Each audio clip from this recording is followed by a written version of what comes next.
시작하세요. 네, 여러분 반갑습니다. 도끼양수사 김종우입니다. 오늘은 챕터 72 박정희 정부 하도록 하겠습니다. 3사공화국이죠.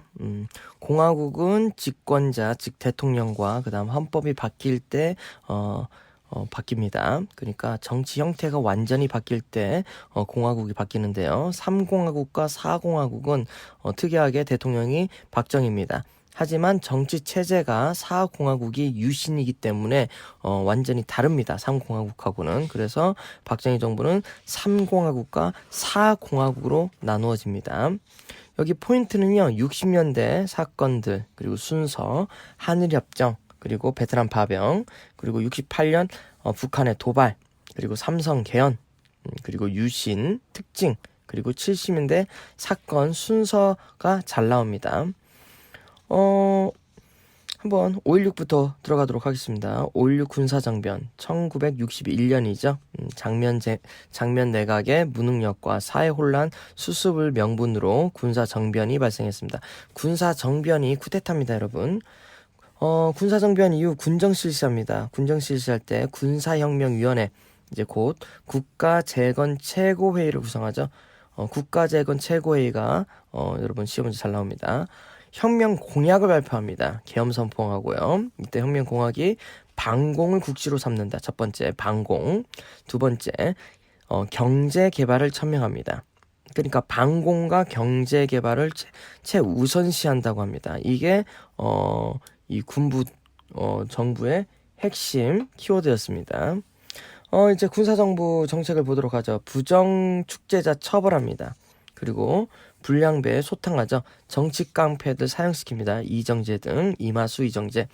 그리고 혁명 공약을 발표하죠. 그리고 정치인 활동을 금지시킵니다. 62년에 정치활동 정합법을 통해서 모든 정치활동 금지하고요. 농어촌 고리대를 정리합니다. 농가 부채를 탕감해줘요. 여기 농민들 지지 얻으려고. 화폐 개혁합니다. 10분의 1로 절하하죠. 근데 이 화폐 개혁은 실패합니다. 우리나라의 화폐 개혁은요 거의 실패해요. 이게 경제가 발전되지 않았을 때고 지하 경제가 너무 발달됐기 때문에 화폐 개혁은 거의 실패합니다. 우리나라는. 그 다음 중앙정보부 설치됩니다. 61년 6월 10일 초대부장의 김종필. 중앙정보부는 원래는 북한 정부 수립 수집해가지고 하는 미국 CIA를 본따서 한 건데 이게 정치 공작을 하죠. 이게 나중에 안기부가 되고요. 중앙정보부가 그 다음 안기부가 국정원이 됐죠. 그리고 이제 5차 개헌합니다. 대통령 중심제입니다. 5차 개헌 62년 12월 4년 중임제 단원제 국회. 그러니까 미국식입니다. 4년 중임제. 그러니까 대통령 2번 할 수 있는 거예요. 4년씩. 민정 2항을 약속합니다. 대통령 직선제 개헌한 거죠. 이게 5차 개헌입니다. 그리고 1차 경제개발 5개년 계획. 이게 62년입니다. 이거 시험 진짜 잘 나옵니다. 62년 1차 경제개발 5개년 계획 62년부터 66년. 화폐개혁, 기간산업, 사회감저자본 확충, 수출 확대. 네. 1차 경제개발은 62년부터 66년이고요. 2차는 67년에서 71년입니다. 1차와 2차 연도 잘 봐야 돼요. 1차 62, 66, 2차 67, 71. 60년대는요, 이제 거의 경공업 위주로 수출 주도용 산업을 합니다. 1차 경제개발계획 연도 꼭 기억하시기 바랍니다. 그리고 이제 3공화국이 나타납니다. 63년입니다. 암기하기 쉽네요. 63년 3공화국 출범. 민주공화당 창당합니다. 민정복귀 하기로 했는데 하지 않았어요. 약속을 깬 거죠. 중앙정보부 주도로 창당 자금을 마련하기 위해. 그러니까 군인들이 돈이 어디 있겠습니까? 그래서 그 군인들이 중앙정보부 주도로 해가지고 돈을 이제 모금하는 모으는 겁니다. 왜 돈을 모으냐? 정치하려고 하는데 돈이 엄청 들거든요. 옛날에는. 그래가지고 4대 의혹 사건을 발생합니다. 증권 파동, 증권 통해서 이제 자금 조달하고요. 워커힐, 호텔 지어주면서 커미션 받고, 새나라 자동차, 일본 그 닛산 자동차 갖고 오면서 커미션 받고, 빠찡꼬 사건, 빠찡꼬 허가지고 커미션 받고 이런 식으로 해가지고 엄청난 창당 자금을 마련해가지고 공화당이 창간되고요. 그 돈을 바탕으로 이제 5대 대선을 하죠. 63년 10월에 민주당의 윤보성과 공화당의 박정희가 서로 싸웁니다. 여기서 박정희가 간신히 이깁니다. 집권합니다. 집권하자마자 했던 게 이제 경제제일주의 정책을 피는 거죠. 근데 경제제일주의 정책을 하려고 하는데 돈이 없습니다. 당연하죠. 아니 아프리카 콩고보다 가난했던 나라 아닙니까? 필리핀보다 가난했던 나라입니다. 무슨 돈이 있겠습니까, 여러분? 경제개발 하겠다고 하는데 돈은 없고 제일 만만함 미국한테 빌려달라고 하니까 미국이 어떤 나라인데 안 빌려주지. 그래서 미국이 이제 일본한테 받으라고 합니다. 그래서 어쩔 수 없이 한일 국교 정상화를 하죠. 경제개발 자금 확보 목적입니다. 미국 압력으로 시작됩니다. 근데 이때 김종필 오이라 비밀회담을 해요. 두 정부의 핵심 사람들이 모여가지고 회담을 하는데 이때 독립축하금 3억 달러 무상으로 차관 2억 달러 차관 1억 달러 받기로 비밀회담에서 얘기합니다. 이게 근데 이 수첩이 공개되어 버린 거예요. 이렇게 사진 찍혀가지고 난리가 납니다. 그래서 이제 학생들이 시위를 하죠. 64년 한일회담 반대 시위가 나타나는데 이게 63 시위입니다. 63 시위. 63 시위는 64년이다. 연도 꼭 기억하셔야 합니다. 한일회담 반대 투쟁이에요. 여기 사료 팁은 민족적 민주주의 장례식. 민족적 민주주의 장례식. 이때 시위가 너무 확산되니까요. 정부가 이게 계엄령을 발표합니다.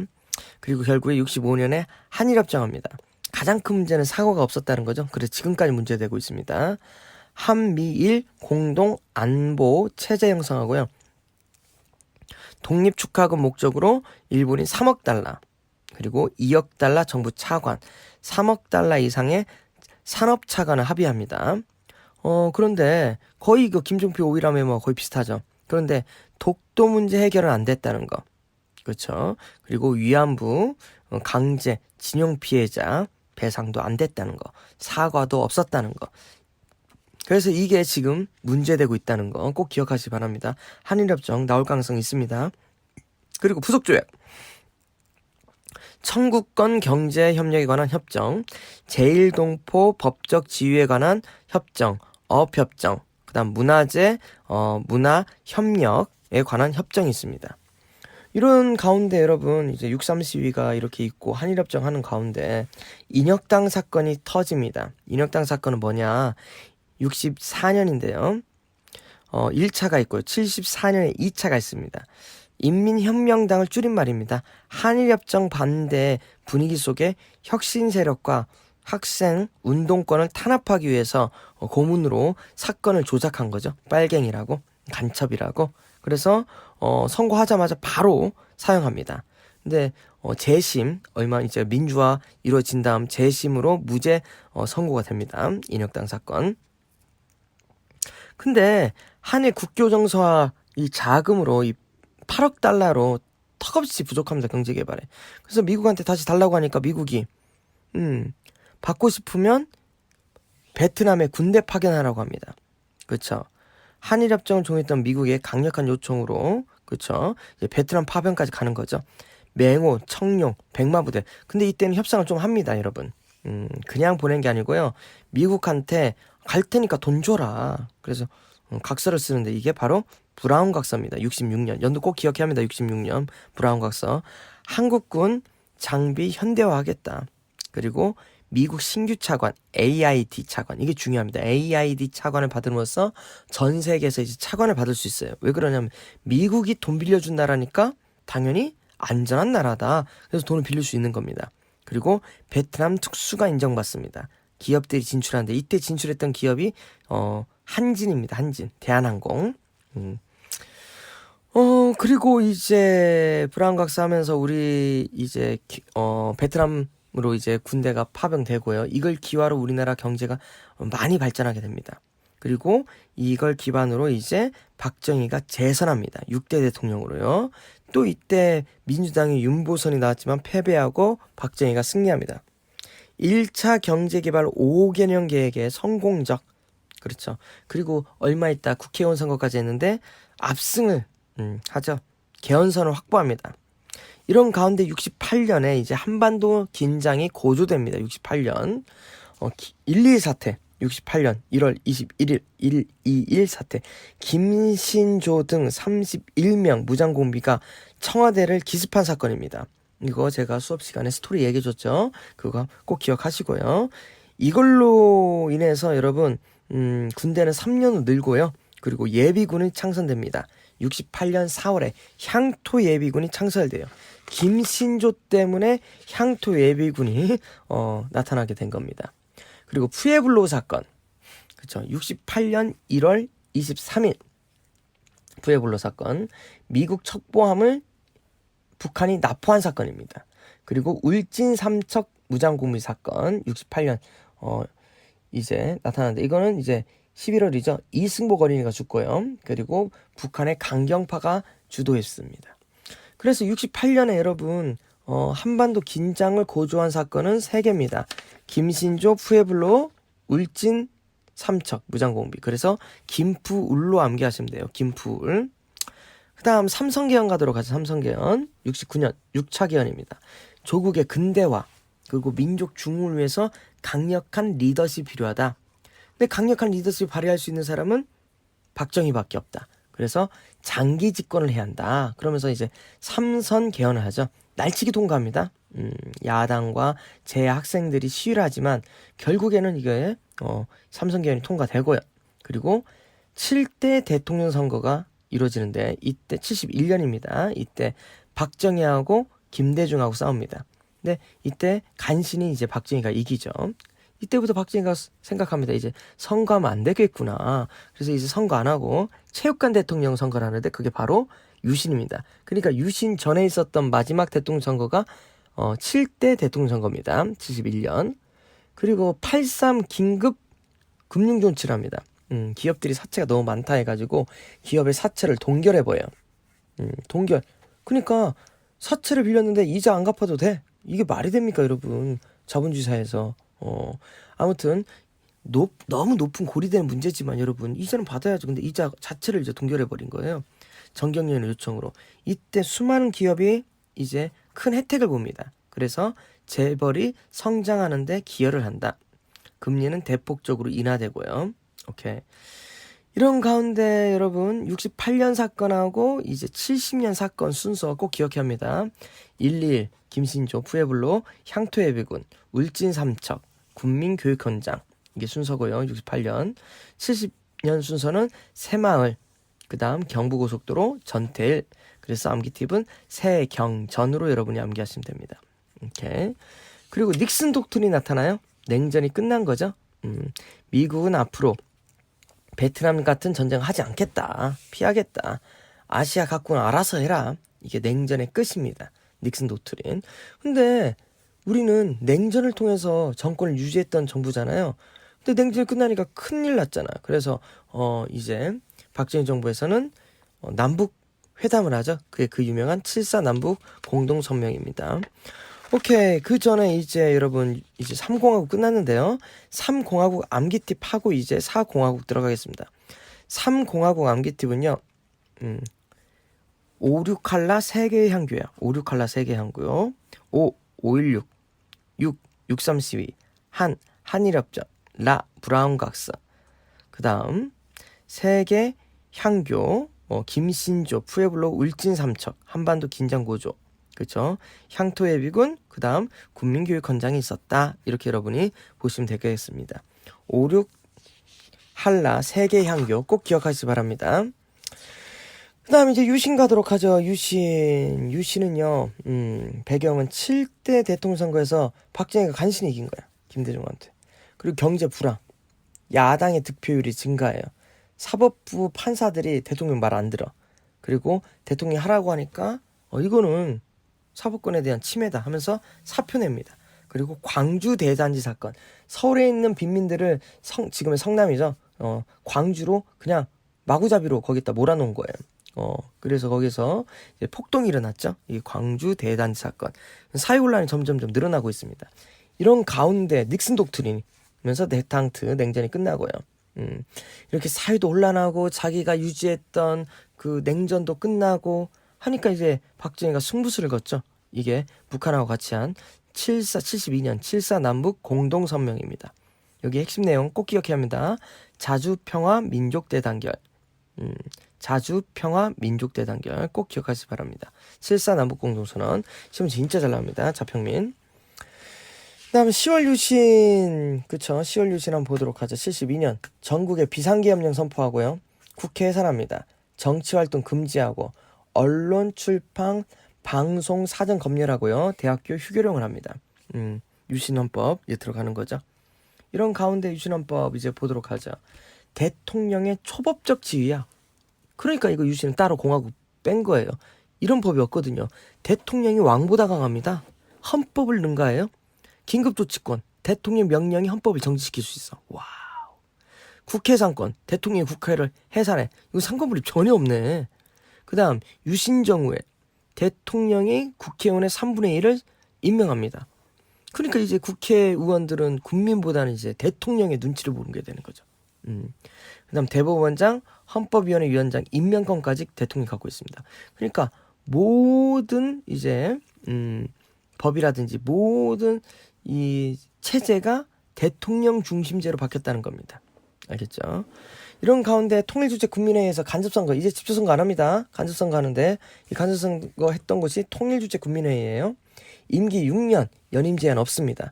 소원대로 연임 제한 없이 하시다가 돌아가시죠. 그 다음 이제 영구 집권 독재 권력 강화를 위한 체제 개편이죠. 상권분립 없습니다. 이거 중요해. 상권분립 안 돼. 대통령권 너무 강화돼. 이런 가운데 노동운동이 탄압되죠. 단체 교섭권, 행동권, 단결권이 인정받지 않습니다. 그러니까 노동자 피로 이루어진 경제개발이라고 볼 수 있습니다. 다음 8대 대선, 그렇죠. 여기서도 박정희가 당선. 9대 대선에서도 박정희가 단선. 그렇죠. 죽을 때까지 하는 거예요. 하지만 우리나라 사람들 어떤 사람입니까? 이거 가만히 놔둘 리가 없죠. 유신에 대한 저항을 합니다. 김대중, 일본에서 유신 반대하다가 중앙정부에서 납치돼요. 죽을 뻔합니다. 여기 문제되고요. 헌법 개정운동, 장준하가 중심으로 하는데 이 장준하가 이제 100만인 서명운동하고요. 이런 가운데 장준하가 의문사 당합니다. 실족사 매일 다니던 등산로인데 벌써 떨어져 죽어요. 누가 밀었겠죠. 그다음 민주회복 국민회의 같은 게 있었다. 그다음 학생시위, 민천학령 우리 했었죠. 2차 인혁당 사건 이런 것들 보시고 고문과 사형시켰다. 그다음 3.1 구국선언 76년입니다. 이것도 잘 나옵니다. 76년 명동성당 신부와 문익환, 김대중 등 제한인사들이 주도했고 이제 구속당합니다. 77년 그렇죠. 수출 100억 불. 그다음 부마항쟁, 부산과 마산에서 이제 항쟁이 나타나고요. 계엄령이 선포됩니다. 그러면서 유신이 이제 붕괴되는 거죠. 2차 석유파동으로 경제가 불황이 되고 YH 사건, 김영삼 제명, 부마항쟁, 11.6 사태 이러면서 이제 끝나게 됩니다. 11.6 사태가 뭐냐? 그때 그 사람 영화 보면 나오는데 김재규가 박정희를 암살한 사건이죠. 네, 그래서 10월 26일 11.6 사태가 이제 터지게 되면서 4공화국은 끝나게 됩니다. 그래서 4공화국 순서는 여러분 7유대하 30이에요. 7유대하 30, 7, 74, 유신, 대, 김대중 납치, 하, 장준하 의문사, 3, 3.1 구국선언, 10, 11.6 사태 이렇게 여러분이 보시면 되겠습니다. 이게 유신체제 변화 과정입니다. 암기팁입니다. 꼭 기억하셔야 돼요. 암기팁 중요합니다. 좋습니다. 그러면 이제 우리가 72강 박정희 정부 했는데 암기팁 한번 하면서 끝내도록 하죠. 박정희 정부 60년대 3공화국 암기팁 56 한라 세계 향교 56 한라 세계의 향교. 그 다음 70년대 이제 유신 헌법 있을 때 유신 체제 암기팁 7유대하 30 7유대하 30 74. 그 다음 유신 김대중. 그 다음 하 32점. 3.1 구국선언. 그렇죠. 11.6 사태. 30이니까 3.1 구국선언 11.6 사태. 이렇게 여러분이 보시면 되겠습니다. 오케이, 좋습니다. 그러면 이제 박정희 정부 여기까지 했는데요. 이제 우리 다음 시간에 이제 전두환 정부 이제 50하고 하고요. 그 다음 60하고 들어가도록 하겠습니다. 여러분 수고하셨습니다.